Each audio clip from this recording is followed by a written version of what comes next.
నమః. హరి ఓం. జ్ఞానానందమయం దేవం నిర్మలస్ఫటికాకృతిం ఆధారం సర్వవిద్యానాం హయగ్రీవముపాస్మహే. అచింతావ్యక్తరూపాయ నిర్గుణాయ గుణాత్మనే సమస్త జగదాధార మూర్తయే బ్రహ్మణే నమః. అందరికీ నమస్కారం.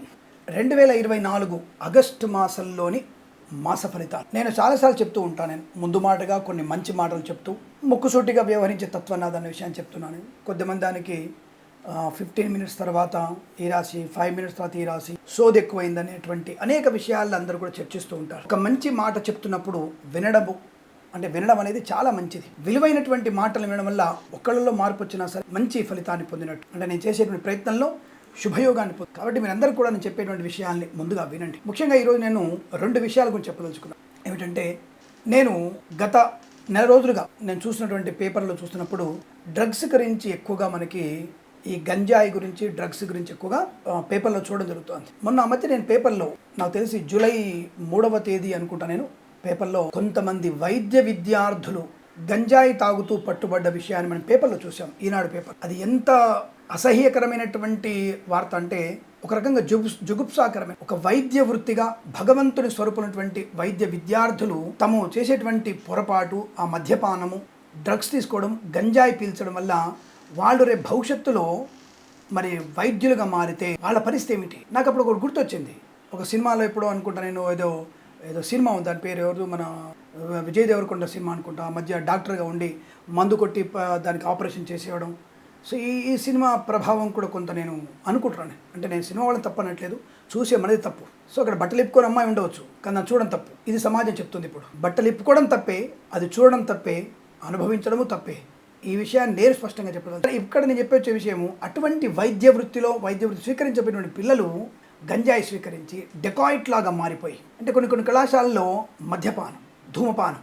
అలాగే జూలై, నాకు తెలిసి 8వ తేదీ అనుకుంటా, ఏదో బీహార్లో ఏదో స్టేట్లో మ్యాథమెటిక్స్ టీచర్ని ఒక విద్యార్థి పొడిచి చంపి, అంటే ఏ స్థాయి దిగజారిపోతున్నాం, టీచర్ని చంపే స్థాయికి వెళ్ళడం, టీచర్లతో కామకలాపాలు చేసేటువంటి విద్యార్థులు, గర్భం ధరించేటువంటి అమ్మాయిలు, డ్రగ్స్ తీసుకోవటువంటి యువత. మరి ప్రపంచంలో భవిష్యత్ తరాలకి మంచి ఆయుధంగా ఉన్నటువంటి భారతదేశ యువత ఇప్పుడు ఎక్కువగా ఉంది. రాబోయేటువంటి 50-70 సంవత్సరాల వరకు మనకు ఉన్నటువంటి యువత చాలా, ప్రపంచంలో ఎవరికి అంత యువత మనకుంది. అటువంటి యువత మనల్ని నిర్వీర్యం అయిపోతున్న స్థితిలో మరి దీనికి ఎవరు బాధ్యత వహించాలంటే స్వయం బాధ్యత వహించాలి. మీకు మీరు బాధ్యత వహించాలి. పిల్లలు, విద్యార్థులు జాగ్రత్త. ప్రేమ కలాపాలు, మత్స్య పదార్థాలు, డ్రగ్స్ లాంటివి, పబ్ కల్చర్, ఇవన్నీ కూడా జీవితాన్ని నాశనం చేసేవి. ఈ విషయాన్ని మీరు బాగా గుర్తుపెట్టుకునే ప్రయత్నం చేయండి. తద్వారా మీరు భవిష్యత్తుని అనుకూలంగా మార్చుకునే అవకాశం. దానికి మనము మన చుట్టూ ఉన్నటువంటి సమాజం కూడా కారణం అవ్వాలి. ఇది అమ్మేవాడిని మనము నిట్ట నిలువున సీసం పోసి తగలబెట్టాలి. వేడి సీసపు ద్రవాన్ని వాళ్ళ మీద పోసి ఇటువంటివి అమ్మేవాడిని మనం నాశనం చేయాలి. కూకటి వేళ్లతో పెకిలించకపోతే మన యువత నాశనం అయిపోయే అవకాశం. కాబట్టి మెడికల్ విద్యార్థులు, ఇతర విద్యార్థులు ఎవరైనా సరే, మన భారతదేశంలో ఉన్నటువంటి విద్యార్థులు మత ఛాందసవాదులతో చేతులు కలిపి, దేశ నాశనానికి పూనుకునేటువంటి వ్యక్తులు చేతులు కలిపి మనల్ని నాశనం చేస్తున్నారు. సనాతన ధర్మాన్ని కూడా నాశనం చేసేటువంటి వ్యక్తులు ఈ మధ్య పార్లమెంట్లో కూడా ప్రసంగిస్తున్నారు. అటు దిక్కు నుంచి ఇటువైపు దిక్కు నుంచి యువతని పెడదారి పట్టించడం, అదే కులమతమైనా సరే పెడదారి పట్టించేటువంటి వెధవలు మన చుట్టూ ఉన్నారు. కాబట్టి తల్లిదండ్రులుగా, స్నేహితులుగా, బంధువులుగా, ఆత్మీయులుగా మన యొక్క ప్రమేయం కూడా అందులో ఉండాలి. మనం పిల్లల్ని, యువతని జాగ్రత్తగా కాపాడుకునే ప్రయత్నం చేద్దాం. అటువంటి వాళ్ళని కనిపిస్తే గట్టిగా మందలించే ప్రయత్నం. లేదంటే మమ్మల్ని కూడా పొడి చంపేస్తారేమో అన్న భావన అక్కర్లేదు. నేరుగా మనం ఎక్కడెక్కడ అటువంటి చర్య జరుగుతున్నాయో, మన ముఖ్యమంత్రి, తెలంగాణ ముఖ్యమంత్రి గారు కానీ, ఆంధ్రప్రదేశ్ ముఖ్యమంత్రి ఇద్దరు కూడా గంజాయి కానీ ఎటువంటి డ్రగ్స్ లాంటి కల్చర్ని చాలా సీరియస్గా తీసుకునే యాక్షన్ చేస్తున్నారు. కాబట్టి వారిద్దరికీ మనం, అటువంటి ముఖ్యమంత్రులకి మనం తోడ్పడి, ఇటువంటి విషయాలు, మంచి విషయాల్లో ఎవరికైనా మనం తోడ్పడవచ్చు. కాబట్టి అటువంటి వ్యక్తులకి ఇటువంటి విషయాలు తోడ్పడి మనం మంచి సమాజాన్ని పొందుకునే ప్రయత్నం చేద్దామని కోరుకుంటాం. అలాగే ఇంకొక రెండవ విషయం ఏంటంటే, ఈ మధ్య బెట్టింగ్ల మీద ఎక్కువగా ప్రమాదం, అంటే బెట్టింగ్ల యాప్స్ తీసుకొని, లోన్స్ తీసుకొని ప్రమాదంలో పడుతున్న యువత కూడా ఆ విషయం వైపు మీరు ఎక్కువగా వెళ్ళే ప్రయత్నం చేయకండి.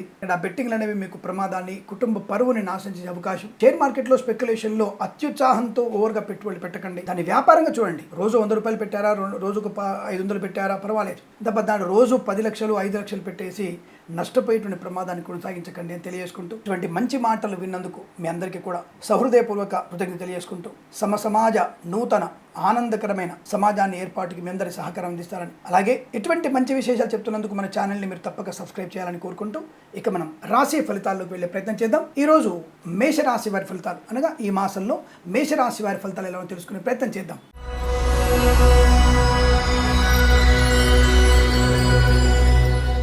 మేషరాశి వారికి మొదటి 2 వారాలు అనుకూలవంతమైన శుభయోగాలు, 3వ వారంలో ఏమాత్రం అనుకూలంగా లేనటువంటి పరిస్థితి, 4వ వారంలో మొదటి 4 రోజులు కాస్త కంగారుగా ఉంటూ ఇక చివరి రోజులలో అంటే ఈ 4వ వారంలో చివరి 3 రోజులు మీకు అనుకూలవంతమైన శుభయోగాలు కలిగిస్తాం. 3వ వారం మాత్రమే మనకి ప్రమాదకరంగా కనబడుతుంది. అసలు ప్రమాదం అంటే ఏమిటి అంటే, ఏదైతే మనము చేయకూడని పనులు చేస్తున్నప్పుడు, మాట్లాడకూడని మాటలు మాట్లాడుతున్నప్పుడు, మనం చేసే పనుల వల్ల ఇతరులకి ఒత్తిడి కలుగుతున్నప్పుడు, ఇబ్బంది కలుగుతున్నప్పుడు మన నెగిటివ్ ఫలితాలు మనకు వస్తాయి. అది మనకి నష్టానికి వచ్చింది. దాన్ని ప్రమాదం అంటారు. వాహన వేగము అంటే ప్రకృతికి భిన్నంగా ప్రవర్తించడం, అది తీవ్రమైనటువంటి ప్రమాదాన్ని కలిగించే అవకాశం. కాబట్టి కాస్త మీరందరూ కూడా మొదటి 2 వారాల్లోనే శుభమైనటువంటి కార్యకలాపాలు ఏర్పరచుకోండి. ముఖ్యంగా మొదటి వారంలో మీరు ఖచ్చితంగా ఈ share market, speculation, communities, crypto currency, bitcoins, లాటరీలకి, జూదానికి ఎక్కువగా పెట్టుబడి పెట్టే ప్రయత్నం చేయండి. అంటే లాటరీ, జూదాలు అనేవి ప్రభుత్వపరమైనటువంటి వాటి పెట్టుబడి పెట్టండి, లాభం. సో ఇందాక ముందు మాటలు మీరు ఎక్కువగా వాటి ప్రయోగం చేయకండి చెప్పారు కదా, అంటే వీరికి ఈ వారంలో 5,000, 10,000 మాత్రం పెట్టండి. ఈ వారంలో 2 వారాల్లో 5,000, 10,000 పెట్టండి అంతే. ఆపేయండి. మళ్ళీ తర్వాత 2-3 నెలల తర్వాత అమ్ముకోవచ్చు. ట్రేడింగ్ లాంటి చేసి ప్రమాదాన్ని పొందుకోకూడదని నా ఉద్దేశం. 2వ వారంలో కూడా మీకు కొత్త వ్యాపారం ప్రారంభం కానీ, కొత్త ఉద్యోగ ప్రారంభం కానీ పొందుకునే అవకాశం బలంగా కనబడుతోంది. ఆత్మీయుల కలిగి బాగా కనబడుతోంది. కుటుంబ వృద్ధి, సంతాన వృద్ధి, తీర్థయాత్ర సేవన, అనుకున్న పనులు సాధించగలిగే అవకాశం, ఆర్థికమైనటువంటి అభివృద్ధి పొందుకోవడం, కొత్తగా ఏదైనా వ్యవస్థను ఏర్పాటు చేసుకునే అవకాశం కూడా కనబడుతోంది. మంచి నిర్ణయాలు తీసుకునే అవకాశం, పెద్దవాళ్ళ యొక్క ఆమోదంతో ప్రేయసి ప్రియులు ఒకటే అవకాశం, భార్యాభర్తల మధ్య అన్యోన్యత పొందుకోవడం, శుభకరమైనటువంటి సంతాన ప్రాప్తి పొందుకోవడం. బట్ 3వ వారంలో ఎట్టి పరిస్థితులు మీరు షేర్ మార్కెట్కి, స్పెక్యులేషన్కి, లాటరీలకి, జూదానికి దూరంగా ఉండాలి. లంచగొండలు పట్టుబడే అవకాశం ఉంది. నీటిపారుదల శాఖ, చీఫ్ ఇంజనీరింగ్ ఆఫీస్లోను, మరి విద్యుత్ శాఖలో, జ్యుడిషియరీ డిపార్ట్మెంట్లో ఎక్కడైతే న్యాయం జరుగుతుంది అనుకుంటున్నామో అక్కడ కూడా లంచగొండులుగా పట్టుబడేటువంటి అవకాశం చాలా బ్రహ్మాండం కనబడుతుంది. కాబట్టి 3వ వారంలో మీరు చాలా జాగ్రత్తగా ఉంటూ మీ పనులలో పూర్తి స్థాయి నిబద్ధత ఏర్పాటు చేసుకోవడం మంచిది. మరి వెంటనే 1-2 వారాల్లో లంచం పుచ్చుకోవచ్చా? వాడి భూమి వాడికి ఇవ్వడానికి, వాడి భూమి వాడిని రిజిస్టర్ చేయడానికి, వానికి రికార్డులో వాడి పేరు పెట్టడానికి మనం లంచం తీసుకోవాలి. నీకు ఇచ్చే ఉద్యోగం ఏంటి? నువ్వు ప్రజలకి కూలి వాడివి. ప్రభుత్వ ఉద్యోగులు కానీ, ప్రైవేట్ సంస్థల్లో పనిచేసేవారు కానీ, రాజకీయ నాయకులు కానీ, ప్రజలకి మీరు పనిచేసే వాళ్ళని అర్థం. ప్రజలు కడుతున్న పన్నులతోనే మీరు కడుపు నింపుకుంటున్నారు. ప్రభుత్వ అధికారులు ఎవరు కూడా, రాజకీయ నాయకులు ఇంకొకళ్ళు వచ్చి నేరుగా మీకు డబ్బులు ఇవ్వడం లేదు. ప్రజలు కట్టేటువంటి ప్రతి పన్ను, సబ్బు మీద నుంచి మొదలు పెడితే ఇతరత్ర, చాలా మంది అనుకుంటారు జుట్టు పన్ను లేదనుకుంటారు. ప్రతి చోట జుట్టు పన్ను ఉందండి మనకి. ఇప్పుడు అఫీషియల్ సెలూన్స్ ఉంటాయి కదా, వాటిల్లో సెలూన్స్లలో మీరు కనుక చేయించుకుంటే దానికి కూడా జిఎస్టీ కట్టాలి మనం. జిఎస్టీ అంటే సెంట్రల్ ట్యాక్స్, స్టేట్ ట్యాక్స్, మన కొనే సిలిండర్ మీద కానీ అన్నిటి మీద మనం ట్యాక్సులు కడుతూనే ఉన్నాం. ఆ ట్యాక్సులతోనే ప్రభుత్వ అధికారులందరూ ఐఏఎస్ ఆఫీసర్ మొదలు పెడితే, ముఖ్యమంత్రి గారి నుంచి మొదలు పెడితే కింద చెప్రాసి వరకు ప్రజలు ఇచ్చేటువంటి సొమ్ముతోనే మీరు కూలీ పని చేస్తున్న విషయం గుర్తుపెట్టు. బట్ మీరు ఏసీ రూమ్లో కూర్చొని అఫీషియల్గా ల్యాప్టాప్లు పెట్టుకొని, సిస్టమ్స్ పెట్టుకొని కూర్చుంటారు అంతే తప్ప పెద్దగా మీరేమి ఉదార స్వభావంతో ఎవరికి మీరు సేవ చేయట్లేదు. సేవా తత్పరత మీకేం లేదండి. మీరు చచ్చేంత వరకు పెన్షన్ రూపకంలో డబ్బులు కూడా తీసుకుంటారు మీరు. కాబట్టి ఏదో సేవ చేస్తున్నట్టు ఫీల్ అవ్వకండి. కానీ మీకు దానికి కృతజ్ఞతలు తెలుసుకుంటున్నారు ప్రజలందరూ కూడా. మాలాంటి వాళ్ళం ప్రభుత్వ ఉద్యోగస్తులకి, ఉద్యోగులకి అందరూ కూడా కృతజ్ఞతలు తెలియజేసుకుంటున్నారు. లంచం పుచ్చుకునే వాళ్ళే ప్రమాదహేతు, వంశనాశనాన్ని పొందుకుంటారు. ఒకళ్ళని పీల్చి పిప్పి చేసి ఇబ్బంది పెట్టి మీరు తీసుకునేటువంటి డబ్బు మీకు ఇమ్మడదు, అంటే అది మీకు జీర్ణం అవ్వదు. ఆ విషయంలో జాగ్రత్తగా కష్టపడండి, పర్వాలేదు. రెయిన్బౌలు కష్టపడండి, ఇంకో ఉద్యోగం చేయండి, పర్వాలేదు. ప్రభుత్వ అధికారులు ప్రభుత్వ ఆఫీస్కి 10ంటికి రండి, 5:30 వరకు పనిచేయండి. అప్పుడు మీకు ప్రభుత్వాల నుంచి ప్రమోషన్గా, ఇంక్రిమెంట్ కానీ పొందుకునే అవకాశాలు ఉంటాయి. ఇదేమైనా 3వ వారంలో మీకు విద్యా, ఉద్యోగ, వ్యాపార నష్టాలు, విద్యార్థులు 3వ వారంలో ఇతరుల మీద ఆధారపడి పరీక్షలు రాస్తే నష్టాన్ని పొందుకుంటారు. మొదటి వారంలో, 2 వారాల్లో రాసేటువంటి పరీక్షలు మీకు సంపూర్ణ విజయాన్ని సాధించడం. విదేశాలకు వెళ్ళాలనుకుంటే తప్పకుండా మీరు 4వ వారంలో ఆఖరి 3 రోజులు కానీ, లేదా మొదటి 2 వారాలు కానీ మీరు విదేశాలకు వెళ్ళగలిగే ప్రయత్నం చేస్తే తప్పకుండా మీకు అనుకూలవంతమైన శుభయోగాలు ఉంటాయి. ధనవృద్ధి ఉంటుంది. విదేశాల్లో విద్యా, ఉద్యోగ, వ్యాపార లాభం, కొత్త ఉద్యోగ ప్రారంభం ఉంది. అలాగే మత్స్యకారులకి మత్స్య సంపద, రొయ్యలు, చేపల లాభం, తోటికోడల మధ్య అయోధ్య, కుటుంబ వృద్ధి పొందుకోవడం, సత్సంతాన ప్రాప్తి. మొదటి 2 వారాల్లోనే సహజ సత్సంతాన ప్రాప్తి. ఒకవేళ ఐవీఎఫ్ కానీ, ఐయుఎఫ్ కానీ లాంటి వాటిలో సంతానం, కృత్రిమ సంతానం పొందాలనుకుంటే మొదటి 2 వారాలు ఉపయోగించుకోండి, లేదా 4వ వారంలో పెట్టుకోండి. అటువంటి ప్రయత్నపూర్వకమైనటువంటి సంతానాన్ని పొందుకునే విషయంలో ఈ వారాలు ప్రయత్నం చేస్తే మంచిది. ఇక ఫార్మా, సిమెంటు, ఐరన్, ఇటుకలు, ఇసుక, రాగి, ఇత్తడి, మైనింగ్, గ్యాస్ వ్యాపారంలోను, అద్దకం వ్యాపారంలోను, సీసా వ్యాపారంలోను లాభాలు పొందుకుంటారు. Boutiques, beauty parlour, bamboo depot, బాణసంచ కర్మాగారం, టైల్ల వ్యాపారం, ముద్రణాలయంలోను, ఇంటీరియర్, ఎక్స్టీరియర్ ఫర్నిచర్, గాజు పరిశ్రమ, తోలు రెగ్జిన్ షూ పరిశ్రమలో లాభాలు. ఈవెంట్ మేనేజ్మెంట్ వారికి, బోర్బాల్తో వారికి, తోలు రెగ్జిన్ షూ పరిశ్రమలో లాభాలు. శస్త్రచికిత్స ఏమనుంటే 2 వారాల్లో తప్పకుండా మంచి అనుకూలత పొందుకోవచ్చు.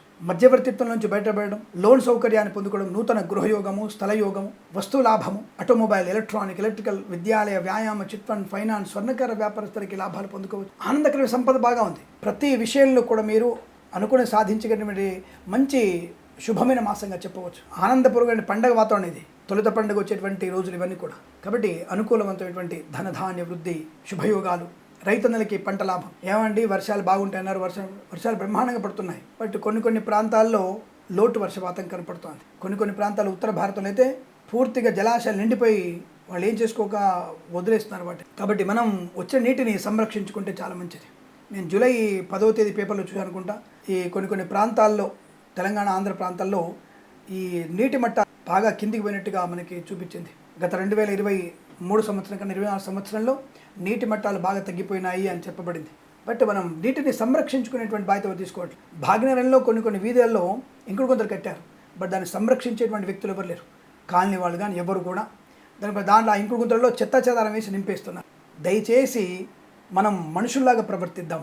ఆ విషయంలో కూడా జాగ్రత్తలు పాటిస్తూ అటువంటి ఇంకుడు గుంతల్ని మనం ఇంకా అభివృద్ధి చేసుకుంటే నీటి కరువు ఉండదు. ఎప్పుడైతే నీటి కరువు ఉండదో జలవృద్ధి ఉన్నప్పుడు లక్ష్మీ వృద్ధి బాగా ఉంటుంది. కాబట్టి మీరందరూ కూడా ప్రయత్నం చేయండి. ఏదేమైనా ఈ మాసంలో మీకు ఒక వారం తప్ప మిగిలిన అన్ని వారంలో ధనధాన్య వృత్తి, ఉద్యోగాలు, లాభాలు, రైతులకి పంట లాభం, పూలు, పళ్ళు, కూరగాయలు, మినపగుళ్ళు, చింతపండు, బెల్లం, మిర్చి, పత్తి పరిశ్రమలు లాభాలు పొందుకోవచ్చు. తప్పకుండా ఆర్థిక ప్రయోజనం బాగా ఉంటుంది. కోర్టు వివాదాలన్నీ కూడా మీకు 2వ వారంలోనే క్లియర్ అయ్యేటువంటి అవకాశాలు ఉన్నాయి. 2వ వారంలో కోర్టుకి అన్ని లావాదేవీలు అనుకూలత పొందుకోవడం, స్థిరాస్తుల పంపకాల అనుకూలతలు, 2వ వారం కానీ 4వ వారం కానీ ఆస్తి పంపకాలు కూడా జరిగే అవకాశం.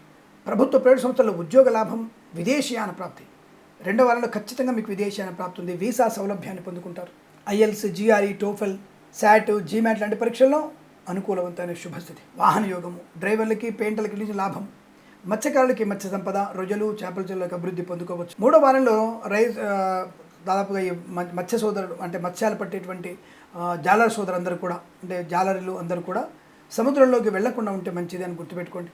బట్ రొయ్యలు, చేపల వ్యాపారం బాగుంటుంది 3వ వారం కూడా. అలాగే వైద్యులకి, వైద్య బృందాల వారికి, న్యాయవాదులకి, ఎల్ఐసి, మెడికల్, గృహ మేనేజ్మెంట్లకి, సినిమా రంగంలోను, రాజకీయ రంగంలోను అభివృద్ధి, కళాకారుల, క్రీడాకారులకు అభివృద్ధి పొందుకునే అవకాశం, చేనేత, వస్త్ర, దర్జీ పనిచేసేవారికి, పెట్రోలియం, బేకరీ, నూనె ఉత్పత్తులకి, సీనియర్ సిటిజన్స్కి, మహిళా మండలికి, సోషల్ మీడియా, శాటిలైట్ జర్నలిస్టుల వారికి అద్భుతమైన శుభయోగాలు. నర్సరీ తోటలు, పూజా ద్రవ్యాల వ్యాపారంలో లాభం. వేద పండితులు, పురోహితులు, బ్రాహ్మణోత్తములు, కులవృత్తుల వారికి, జ్యోతిష్య పండితులకి అనుకూలవంతమైన శుభయోగాలు.